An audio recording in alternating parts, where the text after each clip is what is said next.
This is all a scam. I mean, we got people that's getting ready to retire that's going to try to live off $2,000 to $3,000. Impossible. It's impossible. Because what happens, it comes up here, we spend it. We're $35 trillion in debt. We don't have any money. We're dead broke. And then taxpayers have $2 trillion in credit card debt. We are in huge trouble.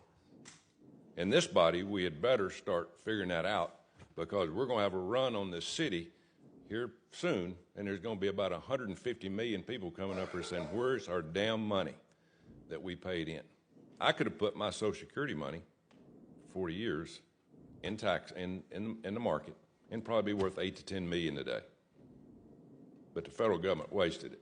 So I'll get off my horse there. But it's good that we have this, because we got, I get a little pension check from education. I was part of a union. It's not going to help people. People are going to have to work, continue to work longer and longer. Am I right, Ms. Ginger? Can you say something about Social Security and it being taxed for some reason? We're taxing people for the second time on Social Security that they put into an account. Yeah, and I'd like to point out when Social Security was first founded, those who established it, it was started out as a 2% tax, and they said this will never take more than 6% of your income. Today it takes 12.4%, and depending on whether you go with CBO or Social Security trustees, it needs to take between 15.8 and 17.5%. So we're talking about thousands of dollars more per year.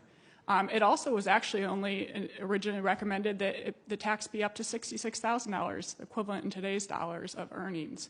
But over time, it has expanded massively, and the money has been spent every year. So whereas everybody thinks this money's been set aside for me, no, for the past 13 years, every dollar that has gone out of workers' paychecks has gone immediately to pay promised benefits. And that's what happens when you have a system that enables those in charge of it to spend the money in the immediate term and leave the buck to the next generation that's coming along. And because Social Security has grown so much, it's actually to the detriment of lower income workers in particular, who have to pay such a large share of their paycheck to Social Security. They